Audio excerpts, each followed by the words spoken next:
বাংলাদেশ নদীমাতৃক এক দেশ। নদী ও জলাশয়ে ঘিরে গড়ে উঠেছে কোটি মানুষের জীবন জীবিকা।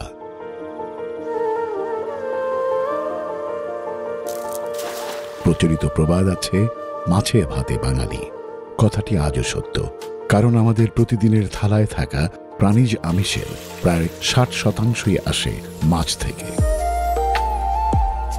মাছ শুধু খাদ্য নয়, এটি পুষ্টি, এটি জীবিকা, এটি আমাদের সংস্কৃতির অংশ। এই খাতে যুক্ত আছেন প্রায় 2 কোটি মানুষ, যাদের মধ্যে একটি বড় অংশই হচ্ছে নারী ও যুব।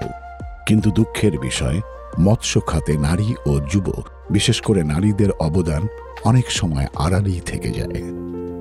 এই বাস্তবতা বদলাতে এগিয়ে এসেছে rural micro enterprise transformation project, RMTP, পল্লী কর্মসহায়ক ফাউন্ডেশন, PKSF, আন্তর্জাতিক কৃষি উন্নয়ন তহবিল, IFAD ও ড্যানিডা এর অর্থায়নে যশোর জেলায় RRF সহ সহযোগী সংস্থাগুলোর মাধ্যমে বাস্তবায়িত RMTP এর অন্যতম উদ্যোগ হল নিরাপদ মৎস্য ও মৎস্যপণ্য উৎপাদন এবং বাজারজাতকরণ শীর্ষক ভ্যালু চেইন উন্নয়ন কার্যক্রম।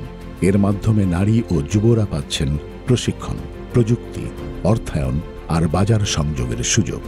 অব্যাহত চ্যালেঞ্জ মোকাবেলা করে প্রযুক্তির সংমিশ্রণ আর আধুনিক পদ্ধতিতে মৎস্য উৎপাদন করে ভাগ্য বদল করেছেন উদ্যোক্তারা।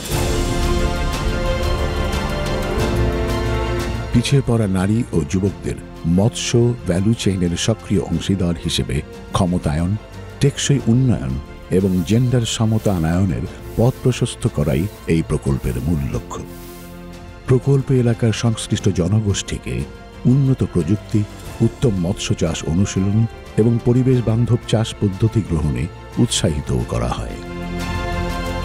পাশাপাশি পুষ্টি, পরিবেশ, জলবায়ু অভিযোজন ও জেন্ডার সমতা, নারীর ক্ষমতায়ন বিষয়ে প্রশিক্ষণের মাধ্যমে করা হয়েছে প্রশিক্ষিত ও দক্ষ, যার ফলাফল তারা আর শুধু শ্রমশক্তি নন, এখন তারা উদ্যোক্তা, তারা নেতা। আমি প্রশিক্ষণ নিয়ে জেন্ডার ও পরিবেশ সম্পর্কে অনেক কিছু জানতে পেরেছি। এখন আমি পরিবারের সিদ্ধান্ত নিতে পারি, আয়ও বেড়েছে এবং সমাজের লোকজন আমাদের সম্মান করে। যে নারীরা একসময় শুধু পরিবারকে সহযোগিতা করতেন, আজ তারা নিজস্ব পুকুরে মাছ চাষ করছেন। যুবরা হ্যাচারি ও নার্সারি গড়ে তুলছে, আবার কেউ কেউ ডিজিটাল প্ল্যাটফর্মে মাছ বিক্রি করছে। আর প্রান্তিক জনগোষ্ঠীর মানুষেরাও এখন উৎপাদনকারী দলে যুক্ত হয়ে সম্মানের সাথে কাজ করছে। এখন আমরা উন্নত পদ্ধতিতে পোনা উৎপাদন করছি। আগে ঝুঁকি ছিল, এখন কোনো ঝুঁকি নাই। এখন আমরা মাছ চাষ করে অনেক লাভবান হচ্ছি, আয় ইনকামও বাড়ছে। এখন আমরা অনেক ভালো আছি। প্রকল্পের আরেকটি গুরুত্বপূর্ণ দিক হল ভ্যালু চেইন উন্নয়ন। শুধুমাত্র মাছ উৎপাদন নয়, এর পাশাপাশি প্রক্রিয়াজাতকরণ এবং বাজারজাতকরণের উপরও জোর দেওয়া হচ্ছে। ক্ষুদ্র উদ্যোক্তাদের সহায়তায় বিভিন্ন ধরনের রেডি টু কুক এবং রেডি টু ইট পণ্য তৈরি করা হচ্ছে। এর ফলে দেশের বাজারে নতুন সম্ভাবনা তৈরি হচ্ছে এবং উৎপাদিত পণ্যে মূল্য সংযোজন হচ্ছে। আগে আমি শুধুমাত্র বাড়ি একজন গৃহিণী ছিলাম, তারপর RRF এর প্রশিক্ষণ পেয়ে রেডি টু কুক নিয়েও কাজ করছি, এতে আমার আয় ইনকামও বাড়ছে।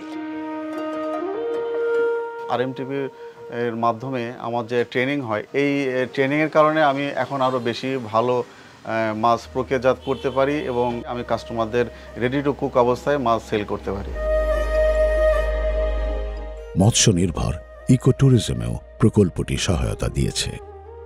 পন্ড টু প্লেট এই ব্যবসা থেকে আমার প্রতি মাসে প্রায় গড় আয় 50,000 টাকার উপরে, এবং RRF এর সহযোগিতায় আমি এত দূর আসতে পারছি। পাশাপাশি প্রকল্পের মাধ্যমে মৎস্য খাদ্য প্রক্রিয়াজাতকরণ কারখানার উন্নয়ন করা হয়েছে। এই কারখানা হতে চাষিরা এখন স্বল্প মূল্যে মাছের খাবার ক্রয় করছেন। আমি একজন শারীরিকভাবে প্রতিবন্ধী। এই প্রকল্প আমাকে আর্থিক সহায়তা করে আমার এই প্রতিষ্ঠান দাঁড় করে দিয়েছে এবং এই প্রতিষ্ঠানের তদারকিকরণ আমি নিজেই করে থাকি। আমি এই প্রতিষ্ঠান থেকে নিজেই আত্মনির্ভরশীল হয়েছি এবং আরও অনেক লোকের কর্মসংস্থানের সুযোগ করে দেব, এইরকম ইচ্ছাও আমার আছে। পাশাপাশি ফিশারিজ সার্ভিস ও অ্যাডভাইজারি সেন্টার স্থাপন করা হয়েছে। প্রতিনিয়ত মাছ চাষিদের সহায়তা ও ও এর বিভিন্ন উদ্যোগকে টেকসই করতে তৈরি করা হয়েছে প্রশিক্ষিত স্থানীয় সেবাদানকারীদের। আমি ট্রেনিং পাওয়ার পরে নিজেও মাটি পানি পরীক্ষা করতে পারি এবং অন্যদেরকেও মাটি পানি পরীক্ষা করা শেখাচ্ছি। প্রকল্প শেষ হয়ে গেলেও আমি মাটি পানি পরীক্ষার কাজ চালিয়ে যাব। খামার যান্ত্রিকীকরণের আওতায় মাছ চাষে ব্যবহার করা হচ্ছে এরেটর ও আইওটি প্রযুক্তি। বর্তমানে এই আইওটির মাধ্যমে সমস্যা পার হওয়ার পূর্বেই আমরা টের পাচ্ছি। অ্যাপসের মাধ্যমে মেসেজ দেয়, যার কারণে আমরা সঠিক পদ্ধতি অবলম্বন করতে পারতেছি। রোগবালাই কম হচ্ছে, মাছ চাষে উৎপাদন বৃদ্ধি পেয়েছে। নারী পুরুষ সকলের অংশগ্রহণে অন্তর্ভুক্তিমূলক, সমৃদ্ধ আর টেকসই এক বাংলাদেশ গড়তে RMTP প্রকল্পের নিরাপদ মৎস্য ও মৎস্যপণ্য উৎপাদন এবং বাজারজাতকরণ উপপ্রকল্প বাংলাদেশের মৎস্য খাতে এক নতুন দিগন্ত উন্মোচন করেছে। এটি শুধু উৎপাদনের গল্পই নয়, বরং উদ্যোক্তাদের করছে অর্থনৈতিকভাবে সমৃদ্ধ। এ প্রকল্প পৌঁছে দিচ্ছে মানুষের দোরগোড়ায় নিরাপদ খাদ্য, নিশ্চিত করছে অব্যাহত পুষ্টি। এ জনপদের জনগণ মাছকে কেন্দ্র করে বুনছে এক নতুন বাংলাদেশের স্বপ্ন।